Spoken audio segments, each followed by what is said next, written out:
Bonjour à tous, ici Lordmos et bienvenue dans un nouvel épisode du Solo Run Challenge avec uniquement Salamèche, j'espère que vous allez bien.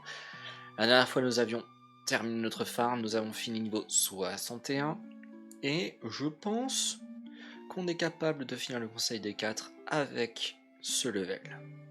Bon, et quelques petits trucs en plus, mais ça on le verra un peu plus tard dans l'épisode. Si vous n'êtes pas encore au courant, sachez que j'ai mis dans mon onglet communauté un sondage pour savoir quel Pokémon vous voudriez voir dans le prochain Pokémon Solo Run Challenge sur Pokémon Rouge. Vous avez le choix entre Carapuce et Bulbizarre, les deux autres starters de la première génération.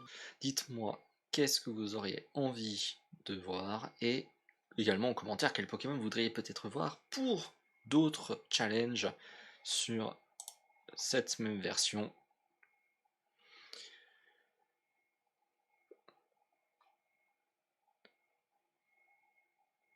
Pendant que la musique est morte, ah bah ça c'est super, les aléas du direct.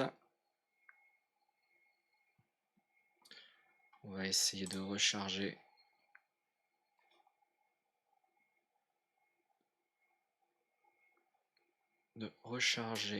Tout ça.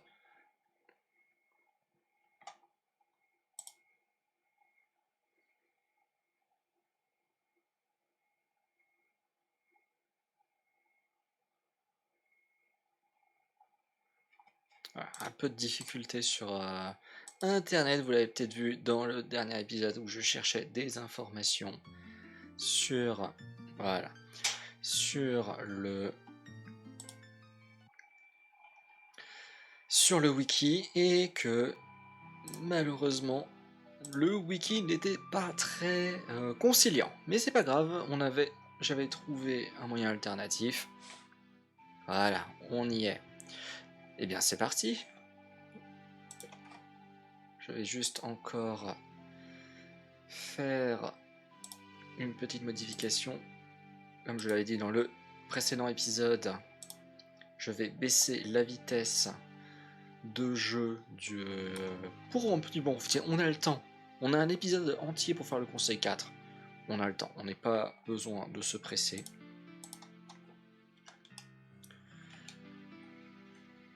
Vous voyez, je suis encore là. J'étais même pas re-rentré pour faire le point. Voilà, j'ai tous mes PP, c'est bon. En termes d'objets, j'ai plein d'objets de soins, j'ai mes super bonbons, j'ai de quoi récupérer mes PP.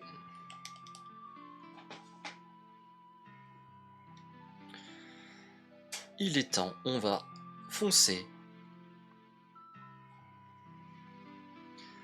Alors, si vous enchaînez l'épisode, vous devez être un peu comme moi et trouver que c'est assez lent. Mais c'est normal. On est 4 fois moins rapide. Donc il faut se réhabituer à la vraie vitesse du jeu. J'avais principalement multiplié par 4 la vitesse parce que je trouvais justement que le jeu se traînait un petit peu. Là, on peut dire que le jeu nous rappelle que pourquoi, en général, il est accéléré.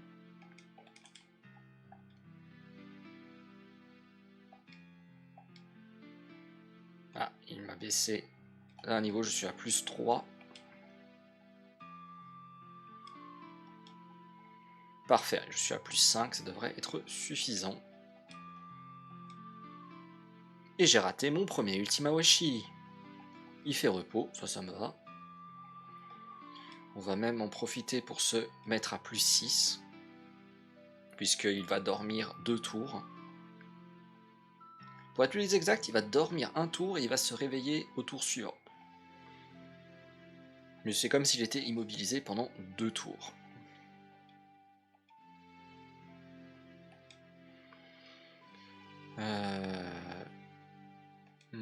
Je vais quand même essayer une déflagration. On est un peu plus fort, peut-être que c'est suffisant maintenant pour le mettre KO. Oui. Avant, il lui restait ça. Ça voulait pas, il me fallait un coup critique. Maintenant, on le met KO en un seul coup. On essaye Ultima Washi, ça rate. pistolet à eau. Ça me va, pistolet à eau. Voilà, on a réussi. C'est bon. Oui, ça me va, pistolet à eau, parce que repli et augmenter sa défense, ça m'aurait beaucoup plus ennuyé.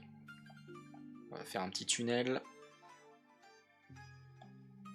C'est intéressant, je sais pas si Mania, après avoir raté, ça continue. Parce que Mania, c'est une attaque qui va maintenir le Pokémon bloqué sur l'attaque. Il le classe. Est-ce que je mets KO? On va essayer. Oui, on l'a touché, parfait. Je dis ça, mais c'était pas serein. Et en plus, un coup critique, aïe. Faut pas oublier que un coup critique, ça ignore nos propres hausses de stats. Ça veut donc dire que ça peut être très vite le bordel. Alors, j'ai plus de super... Je suis blessé comment? 104. Je pense qu'on peut claquer une max potion. J'ai plus d'hyper potion normalement, ouais. Donc on va claquer une max potion.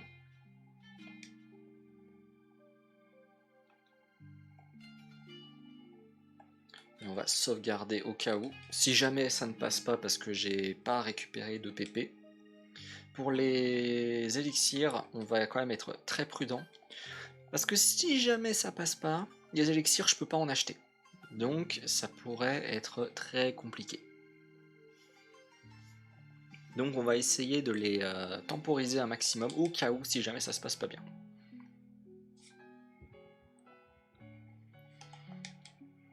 Alors Onyx, on va se setup. Onyx, jet de pierre ne devrait pas me faire trop peur, il augmente sa défense. Sachant qu'Onyx peut encore augmenter sa défense avec armure. Oh, un deuxième X-Defend, donc un défense plus. Il est à plus 2, moi je suis à plus 4, là je suis à plus 6. Et il utilise armure, donc il est à plus 3, donc il est à x2,5, et moi je suis à x4. Donc maintenant faire des coups critiques, ça serait à la limite intéressant. Parce que finalement, qu'on fasse un coup critique ou qu'on n'en fasse pas, on devrait faire les mêmes dégâts. Bon là c'est dommage, je suis obligé de claquer un tunnel supplémentaire. Parce que Ultima Washi a une chance de rater, on va pas gâcher des Ultima Washi. Maintenant il faut réussir des flagrations. Encore ça va, on n'a pas d'attaque, on craint pas d'attaque super efficace de la part de Taignon. Même s'il a accès aux différentes attaques de points, donc point clair, point feu, point de glace. Mais aucune de ces attaques n'est super efficace sur nous. Donc c'est pas grave. Onyx, au pire Onyx fera un setup de plus 1 en défense, mais normalement on devrait quand même le mettre KO. Avant il était à plus 3, il lui restait pas beaucoup de PV, donc je pense qu'à plus 1, même s'il a des niveaux en plus, ça passera crème. Et déflagration. Je suis pas sûr que ça mette KO en un coup ma cogneur. Non. Le spécial, il a combien en spécial? J'avais dit qu'il était inférieur à 100, c'est ça? Ouais, on a même pas 100 de spécial. On n'a même pas 100 de défense non plus. Mon dieu. Qu'est-ce qu'on fait? J'aurais besoin de tunnels. Et j'aurais besoin... Ah. Bon, fissure, c'est pas grave normalement. Je sais pas si on a de la chance parce qu'on a raté, il a raté fissure ou s'il y a une autre règle. Il faudrait que je regarde comment fonctionne fissure. Exactement. Là, bien sûr, ne pas évoluer.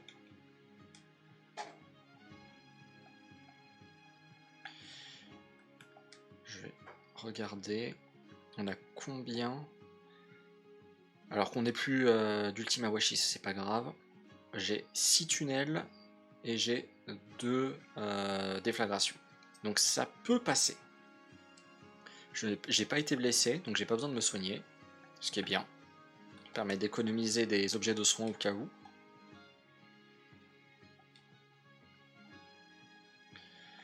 Si jamais ça passe pas, ben on reset et on rajoutera on utilisera un élixir pour se booster les PP.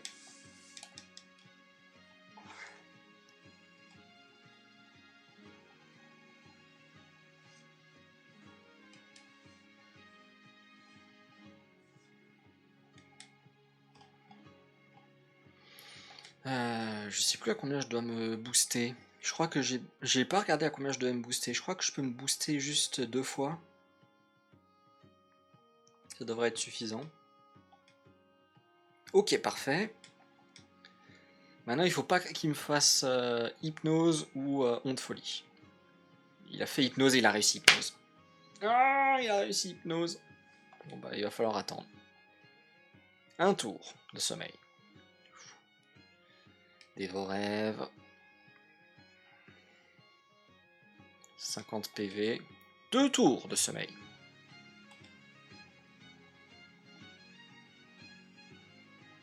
Après, Agatha, c'est vraiment le combat troll. 3 tours de sommeil. Ça peut aller jusqu'à 7 tours, je crois. En plus, Ectoplasma a une grande chance de nous faire un coup critique. Bon, on va utiliser une guérison. Tant pis si il se réveille au tour suivant. On a tanké autant qu'on pouvait tanker.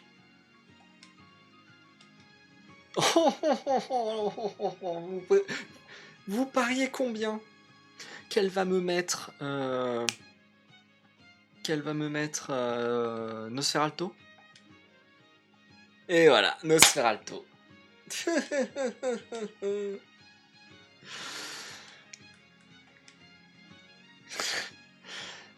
Et Haze. Tout le setup a été enlevé. Nosferalto a enlevé tout le setup. Bon bah, c'est fini, je ne peux plus passer Nosferalto. C'est officiel, je ne peux plus. J'ai plus d'attaque, pas seul, donc je peux plus le passer. Le troll Agatha, c'est une trolleuse suprême. Ça servait à rien, on pouvait pas lui continuer le combat, on était KO. Donc autant reset. Autant ne pas perdre de temps sur quand on a perdu. On a perdu. Voilà, c'est tout. Il faut admettre sa défaite. En plus, ce setup sur Nosferatu, c'est certainement le pire idée. Si vous avez vu l'épisode précédent, vous devez certainement vous rappeler que Nosferatu nous a bien troll à faire des buées noires, parce que Haze, c'est ça, c'est buées noires, en boucle, ce qui reset les hausses de stats et les baisses de stats. Donc on se retrouve à devoir se resetup, et Nosferatu n'est pas une bonne idée. Bon bah, honte folie. Espérons qu'on a de la chance, surtout qu'on s'est boosté en attaque, donc vu notre défense, ça va faire très mal si on se touche. On s'est touché. Ok, il m'a fait des vos rêves, ça ne marche pas. On s'est reblessé.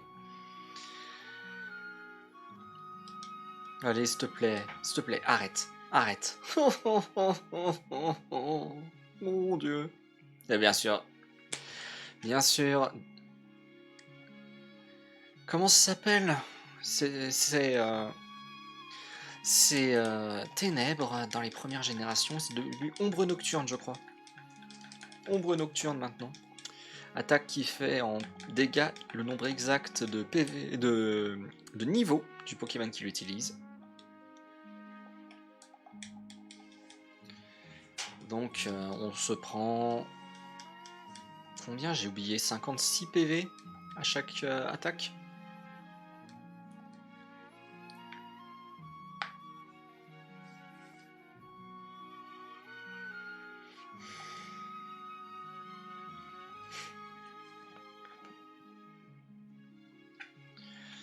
Allez, un peu de chance.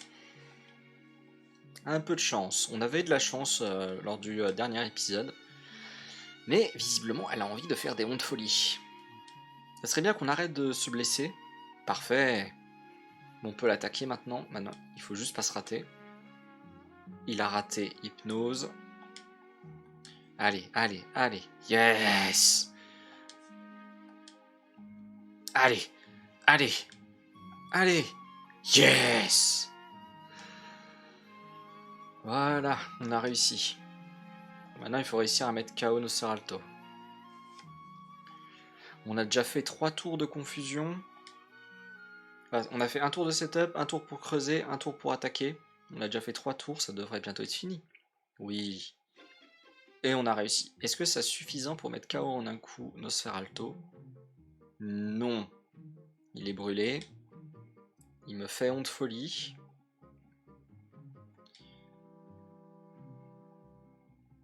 Et il n'est pas assez blessé pour... il faut que je fasse une autre déflagration. Premier tour de confusion. On a réussi à pas être touché. Parfait. On a de la chance. On a de la chance. Je sais plus combien c'est, si c'est une chance sur 2 ou si c'est...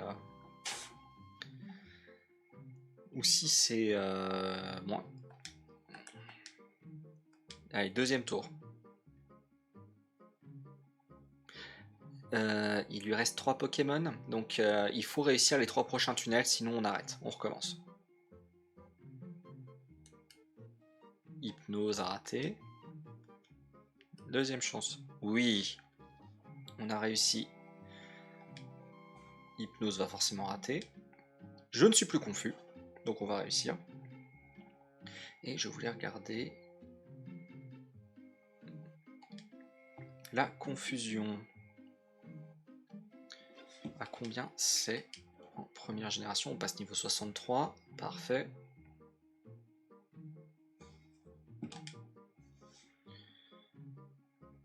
Entre 2 et 4 tours.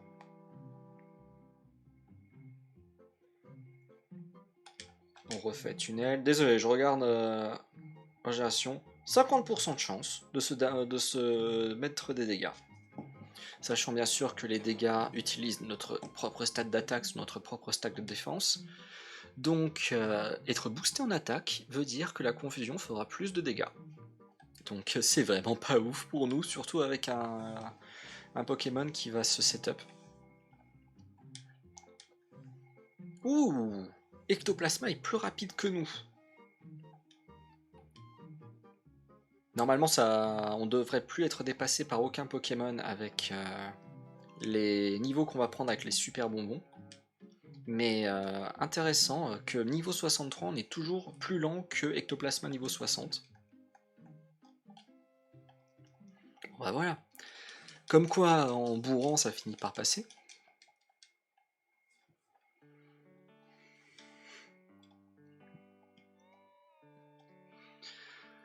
Mais oui, une chance sur 2 avec la confusion. En fait, la confusion, ce qui rend la mécanique faible, la confusion, c'est le fait que l'on puisse switch.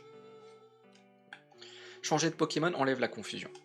Mais si on ne peut pas enlever le Pokémon, comme c'est le cas dans ce challenge, bah la confusion, ça devient très vite très ennuyeux. Alors, ça reste très aléatoire, évidemment. Mais vu que je me setup, bah c'est pas anodin finalement. Alors, élixir. Normalement, on a récupéré tous nos PP. Parfait. Et on va prendre des super bonbons.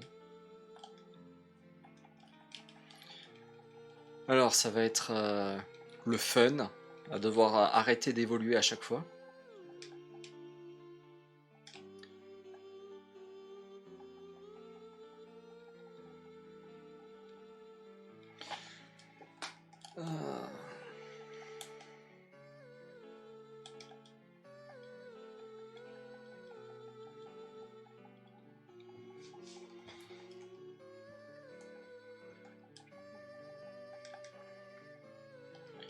Ah là là. Je vais être franc, j'ai quand même pas hâte. Même si on a de bonnes chances de réussir à passer Peter, je n'ai vraiment pas hâte de devoir foncer dans Léviator et prier pour que Léviator soit gentil. Bon, j'ai vu qu'on a dépassé le 100 de spécial.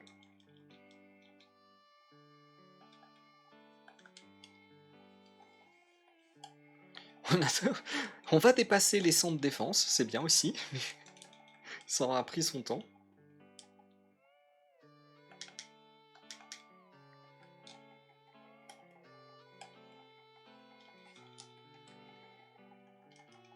Allez, on a bientôt fini. Il reste encore 3 super bonbons pour être niveau 73. Et si tout va bien, ce sera le niveau auquel on va finir le jeu. Si le jeu le veut bien. Si la RNG est avec nous.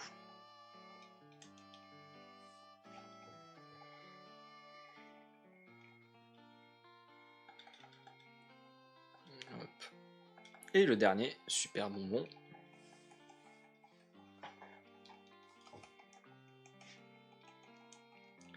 Voilà. Et pour rire, je vais juste regarder les stats pour voir comment était ma prévision. On a 187 PV au lieu de 185. Je vais pas refaire tous les calculs, mais je vais juste regarder. On a quelques points. Ah, j'ai moins de vitesse que ce que j'avais prévu.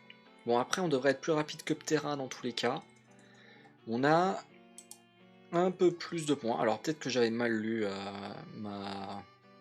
mon estimation. Mais... Ah. Tiens, je vois que j'avais laissé Tortank. Tortank a... Maintenant, si on est à plus 2, on a 100% de chance de le mettre KO. Donc c'est super. Et je vais vérifier Léviator.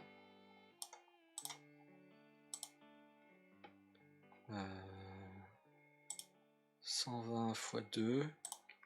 Ah oui, je suis beaucoup trop élevé en termes de niveau. Voilà.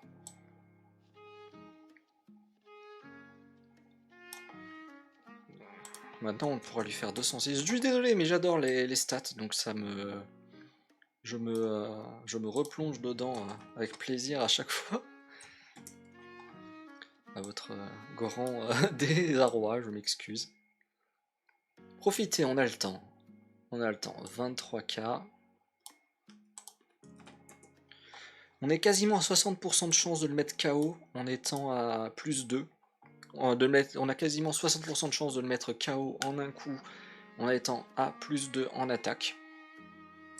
Et je vais voir Dracolos, Dragonite, 62. Non, on est toujours à 2 coups, donc je vais certainement devoir me setup une fois supplémentaire. Par contre, je le mets KO en un coup si je me setup une fois supplémentaire. Donc je pense que la stratégie va être la suivante. On va se setup une fois sur Léviator pour essayer de le mettre KO en un coup. Si on n'y arrive pas, bah tant pis, on reset. Parce que de toute façon, il y a de grandes chances qu'il nous mette KO derrière. Et ensuite, on se setup sur un Draco. Le premier ou le deuxième, je crois que les deux ont le même niveau. Pour pouvoir mettre KO en un coup après derrière Dracolos. Je pense que ça va être ça le plan. En espérant que tout se passe bien. On va sauvegarder avant, parce que si vous vous approchez de Peter, il va directement vous agresser.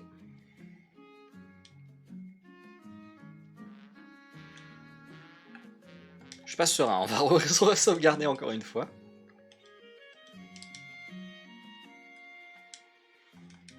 Voilà, et maintenant ça va être le moment où on va juste foncer et prier.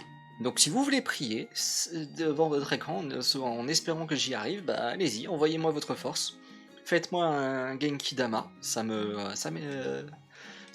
m'aider. Ça peut m'aider. Fameux Léviator. Lance-lame. Et maintenant il faut prier pour survivre.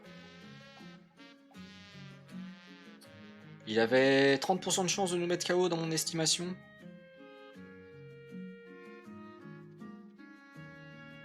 On a survécu. Donc là, ce que je vais faire, c'est que je vais tenter de le mettre KO.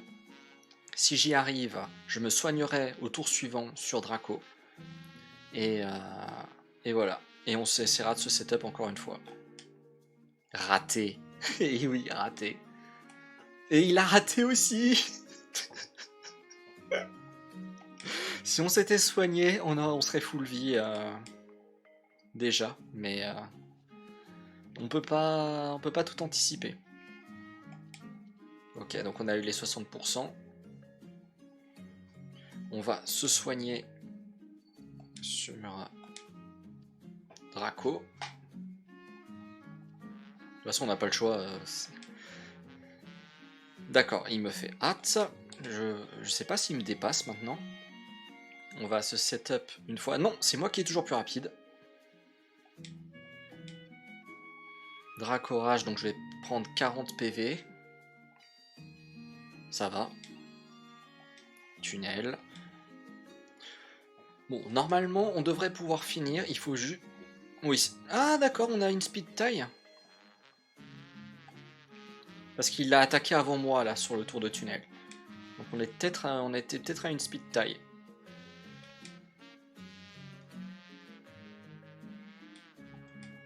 Après, j'ai envie de dire, je m'en fiche que ce soit une speed taille ou pas. Tant qu'on arrive à le mettre KO en un coup derrière, ça va. Maintenant, c'est le Terra. Il faut prier pour que ça se passe. On a réussi à le toucher une première fois. Comme prévu, on l'a pas mis KO. Il utilise une hyper potion. Ça devrait pas le mettre full vie. Ou si...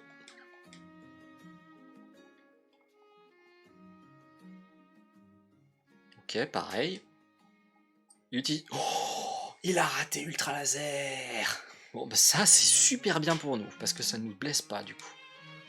Et je peux même me permettre de faire une déflagration, parce qu'il est suffisamment blessé pour pouvoir être mis KO. Donc ça m'économise un Ultima Washi au KO contre Dracolos.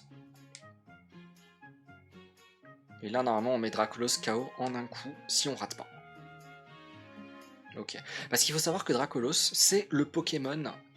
Oh, le coup critique, le coup critique, il fallait bien que ça arrive. Je crois qu'on en a fait aucun des coups critiques encore dans toute la série de combats, donc il fallait bien que ça arrive un jour. C'est sûr, c'était pas là que je voulais que ça arrive. Il fallait bien que ça arrive. Oui, donc je vais finir. Il faut savoir que Dracolos, c'est le Pokémon qui a le plus d'attaques dans le jeu. Donc ces ultra lasers font ultra mal. Ultra mal. Donc qu'il rate ultra laser, c'est plutôt bien. Donc là, il a fait protection. Donc il a augmenté sa défense. Est-ce que je tente déflagration? Je vais tenter déflagration. Presque. Et il utilise une hyper potion. Bon bah du coup il faut que je reparte sur Ultima Washi. Ça va faire clairement pas assez de dégâts pour le mettre KO en un coup, c'est sûr. Et il me faut que le deuxième Ultima Washi touche et qu'on soit pas mis KO par le Ultra Laser. Ok. Et on a touché. Normalement si on fait pas un coup... Tu me diras, coup critique. Là il était à... Il avait fait bouclier. Puisque barrière c'est bouclier. Une attaque qui n'existe plus d'ailleurs. Sachez-le, qui augmentait la défense. Donc il était à plus 2. Moi j'étais à plus 4. Donc c'était comme si j'étais à plus 1. Donc finalement faire un coup critique ça aurait pas changé grand chose. Ça aurait peut-être été mieux finalement, potentiellement.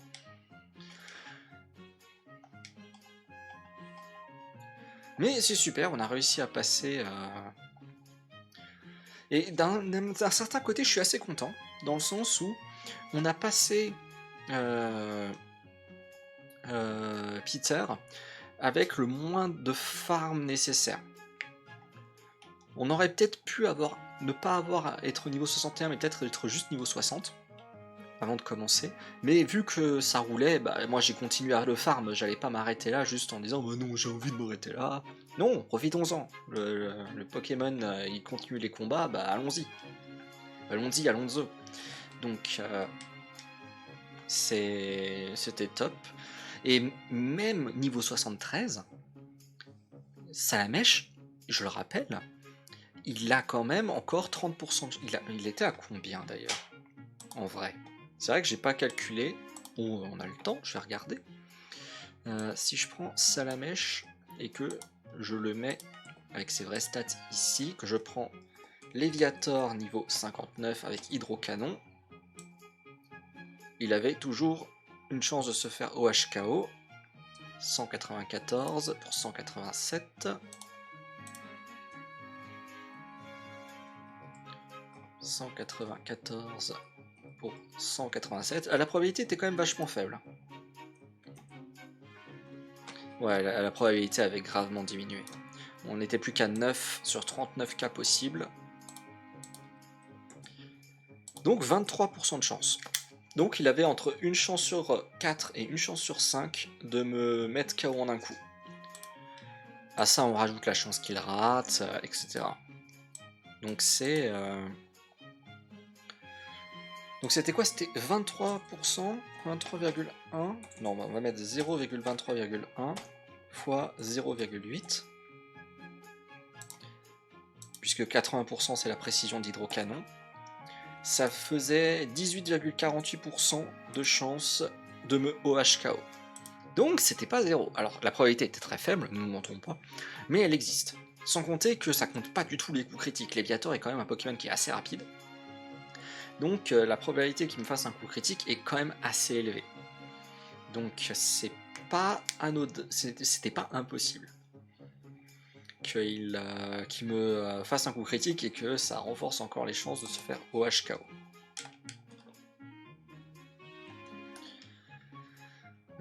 J'ai combien? Je pense qu'il va falloir que je prenne un élixir encore. Ouais, j'ai plus de Ultima Washi. Il faut que je prenne un autre élixir parce que tunnel ne sera pas suffisant pour passer le rival.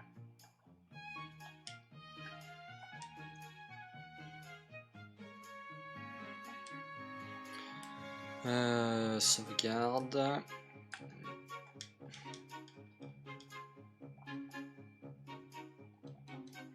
Et il est temps de faire le rival. L'ultime combat.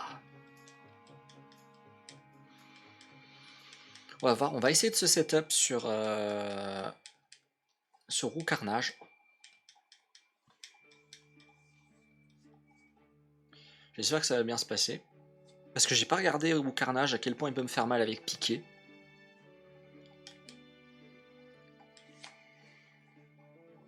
Et après, si tout va bien, je peux tous les one-shot. Mais il faut que ça se passe bien.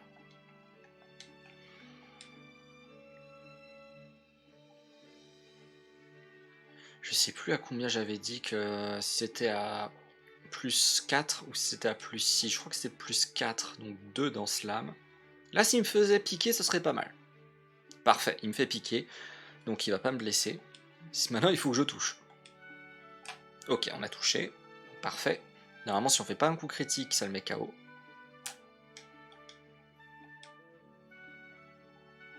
À la Kazam, on peut aller sur tunnel. On va pas rater... À la Kazam est un des Pokémon... a autant de défense, je crois, que... ou un peu plus de défense que Salamèche. J'ai plus la stat exacte en tête, mais je crois qu'il a un peu plus de défense que Salamèche. Donc autant vous dire que sa défense est ridicule. Pour que Salamèche ait à peine moins de défense que Alakazam, c'est que Alakazam a vraiment une défense ridicule. Donc on va pas risquer un Ultima Washi quand on est sûr de le mettre KO avec Tunnel. Tunnel a plus de précision, faut en profiter. Après, ce qui m'étonne un peu, alors ça doit être la différence de niveau qui fait ça, mais Rhinophéros a énormément de défense. Donc être capable de le mettre... Oh cool!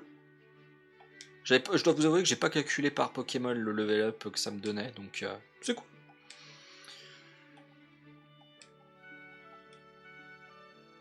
Je me suis même pas soigné. Allez, vas-y, roule!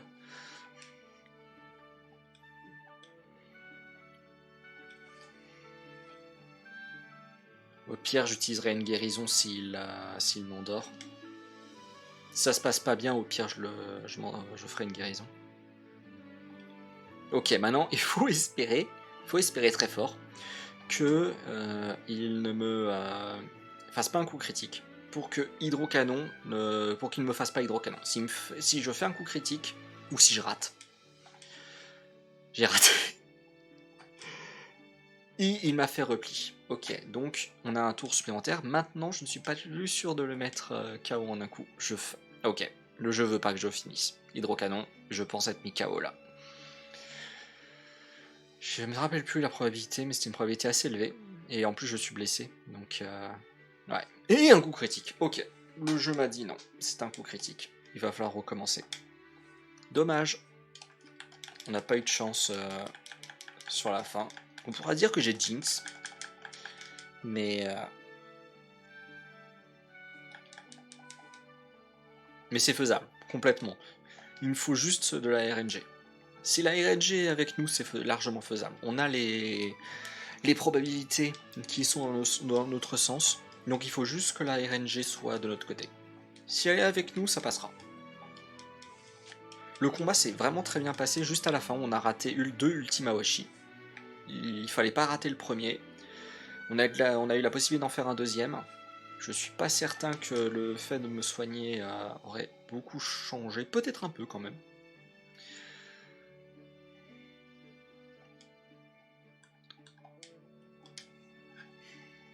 Alors, une danse lame. Ouh! Il a fait mimique, donc il a utilisé ma propre attaque danse lame contre moi. Donc il a maintenant 2 fois plus d'attaque. Après, c'est le risque de ce setup face à Roux Carnage. C'est que il peut utiliser votre setup contre vous. Donc là, il a fait piquer. Il faut que j'arrive à toucher, sinon je suis vraiment très mal. Parce que piquer x2, il faut savoir que piquer, ça a quand même... Oh, le coup critique, le coup critique. Alors, est-ce qu'il me met KO? Faut savoir que ça a quand même 140 de puissance. On va faire déflagration. Il est quasiment mort, on va pas chipoter. Faut savoir que du coup, piquer à 140 de puissance pour 90% de précision. Donc ça... C'est une attaque qui fait extrêmement mal. Donc si en plus de ça, le Pokémon qui l'utilise s'est boosté en attaque avant, c'est pas ouf pour vous. Mais vraiment pas. Vraiment pas ouf.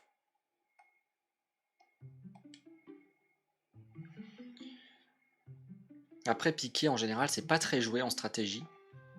Parce que piquer est malheureusement une attaque qui demande un tour de chargement. Donc un tour de chargement, ça veut dire que vous pouvez comment dire ça, vous pouvez switcher. Donc si vous pouvez switcher, bah automatiquement vous pouvez mettre un Pokémon qui va tanker en face. Donc c'est pas une attaque qui est très intéressante à part pour potentiellement anticiper la venue d'un autre Pokémon et forcer un switch. Mais on a quand même eu de la chance parce que Arcanin peut baisser notre défense. Alors pas que Tortank utiliserait une attaque physique contre nous, mais ça peut quand même être ennuyeux, surtout si on rate Ultima Washi sur Noix de Coco, qui a Pilonnage, qui est une attaque physique. On stomp. Ça fait mal, stomp quand même. Allez, un peu de réussite. Un peu de réussite s'il te plaît. Surtout que là, bon, 153 PV, je pense que si on se prend Hydrocanon, on est encore KO. Ok. Pas de coup critique, pas de coup critique, pas de coup critique, pas de coup critique. Yes! Yes! On n'a pas eu de coup critique. Alors on se relâche pas parce qu'il va évoluer. Il faudrait éviter d'invalider la run juste parce que il a évolué. Voilà.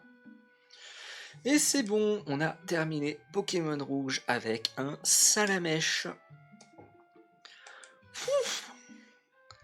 Alors après, j'ai quand même vachement pris de liberté sur le jeu. Dans le sens où j'ai pas mis le setup de faire le minimum de combats possible.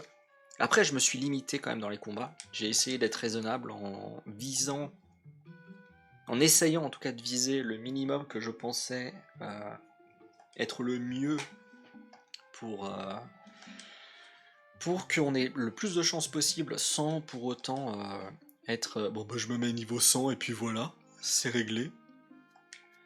Donc on n'a pas fait beaucoup de combats, on a dû faire du farm à la fin parce que finalement le conseil 4 vous donne quand même beaucoup plus d'XP que de partir en exploration et espérer que battre plein de dresseurs pour avoir l'XP qui vous manque. Après ça aurait pu être une stratégie aussi parce que j'ai eu la super idée de gâcher mon argent en mettant des jetons. Donc ça a fait que en faisant ça, je n'avais plus d'argent pour acheter, pour faire le plein d'hyper potions par exemple, avant de partir farmer le conseil 4, parce qu'à chaque fois que j'ai un game over, je perds la moitié de mon argent. Et même si le conseil 4 me donne plein de thunes, bah je perds quand même la moitié à chaque fois. Donc on a quand même un seuil qu'on ne peut pas dépasser. Je sais pas exactement de combien est ce seuil, mais j'ai vu que rapidement Aldo, en passant, qu'il donnait plus de 5000. Donc si on passe Olga et Aldo, ça fait 10 000, mais il faut réussir à le passer, parce qu'on a vu qu'Olga, c'était pas forcément facile. Et avec 5000, on a quand même de quoi s'acheter, je pense, une ou deux hyper potions. Mais ouais, ça, j'ai eu la super idée. Il faut savoir qu'à la base, je me disais qu'on pouvait plutôt investir l'argent pour essayer de choper clonage. Puisque face à hydrocanon, clonage... En fait, j'aurais peut-être préféré avec clonage perdre 25% de mes points de vie que de risquer de perdre 100%. D'autant plus que avec hydrocanon qui peut rater, ça m'aurait donné plus de tours pour avoir un clone et tanker et pouvoir placer des dents lames. Après le problème, c'est que contrairement au 1v, enfin au 6v6 ou autres combats stratégiques, vous ne pouvez pas PP stall les NPC, les dresseurs que vous rencontrez contrôlés par l'ordi dans Pokémon, dans le jeu, parce que le jeu ne comptabilise pas les PP des dresseurs, il comptabilise que les vôtres. Donc, si le gars il veut faire que des ultra lasers, bah, il fera que des ultra lasers et vous pouvez faire 15 tours, il pourra passer 15 tours à faire des ultra lasers. Ce qui est un peu ennuyeux. Donc, sa stratégie de clonage n'était pas forcément la meilleure des idées que j'ai pu avoir. Mais voilà, c'était une idée que j'avais à la base. Mais bon, c'est pas grave. On a fait ça avec le farm, ça s'est bien passé. La technique de je mets des Pokémon KO et après je me mets KO pour recommencer au début a marché. Et on a pu terminer le solo run de Salamèche, on n'a même pas atteint le niveau 75. Donc voilà, c'est pas mal. On aura fait Dracofeu niveau 62, je crois. On aura fait Reptincelle niveau 67. Et du coup, Salamèche niveau 74. Donc, je vous le rappelle, si vous êtes encore là après ces plus de 40 minutes de jeu, il y a actuellement dans l'onglet communauté un sondage pour savoir quel Pokémon vous voudriez voir dans la prochaine solo run sur Pokémon Rouge. Vous avez le choix entre Carapuce ou Bulbizarre. N'hésitez pas également à me dire en commentaire lesquels vous voudriez voir en dehors de ces deux starters. Comme on joue actuellement sur une remake, il est totalement possible pour moi. Alors c'est une remake, c'est le jeu de base, sauf que j'ai fait une modif. Non, ouais, j'ai fait deux modifs. J'ai changé la pierre lune dans une autre pierre qui permet de faire évoluer les Pokémon qui échangent avec un objet au lieu de le faire par échange. Donc ça permet de faire évoluer Kadabra, Machopper, Gravalanche et Spectrum, de les faire évoluer sans faire d'échange, puisque je ne peux pas échanger de Pokémon, ou alors s'il y a une méthode, je ne l'ai jamais trouvée, ou en tout cas les méthodes que j'ai trouvées avec certains émulateurs ne fonctionnent pas avec mon PC. Peut-être que j'ai pas compris comment faire un truc, mais bon, tant pis.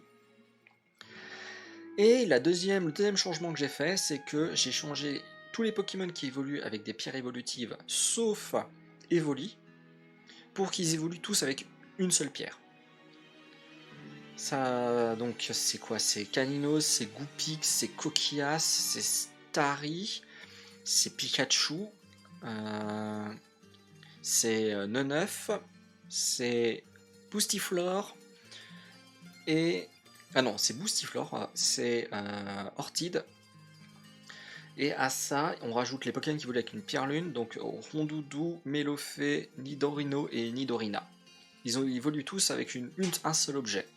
Il n'y a que Evolier qui a encore ces 3 pierres évolutives, donc pierre feu, pierre eau, pierre foudre, parce que c'est le seul moyen qu'il y a aujourd'hui, même si on aurait pu le changer pour lui donner parmi les pierres qui existent encore pour libérer des slots, mais pour l'instant on n'est pas dans ça, c'est des tout petits changements. Ces pierres évolutives pour qu'ils puissent évoluer en Aquali, Pyroli et Voltali. Donc à voir après si un jour je ferai des changements un peu plus poussés, mais pour l'instant c'est quasiment le jeu de base à 99,9%, avec que ces changements là pour qu'on puisse jouer avec les formes évoluées, malgré le fait que il n'y a que 4 pierres lunes dans le jeu, je trouve ça nul. Donc il y a des objets. J'ai aussi changé à Céladopole, et il est possible d'acheter les pierres qui évoluent par échange. Comme ça, c'est possible de pouvoir capturer les Pokémon et pouvoir essayer d'avoir les Pokémon avec les meilleurs DV possibles. Mais bon, là, c'est pas très utile dans ce genre de run, puisque si jamais je fais des modifs pour pouvoir faire cette remac avec un autre starter, bah je le changerai au niveau des starters, et j'irai pas le changer après. Donc si je veux faire une run avec Abra par exemple, bah je vais changer un Pokémon parmi les 3 starters pour que ce soit Abra. Si je veux faire une run avec Magikarp, bah pareil, j'ai pas besoin d'attendre d'avoir un certain niveau dans le jeu pour avoir ce starter là, je le ferai directement dans la remac. Mais bon, ça, on verra ça dans un autre épisode, voire même, on peut dire carrément, dans une autre série. Si vous avez aimé la vidéo, n'hésitez pas à laisser un pouce bleu, à laisser un commentaire, à partager la vidéo ou à vous abonner si ce n'est pas déjà fait. J'espère vous retrouver dans le prochain épisode. Allez, ciao!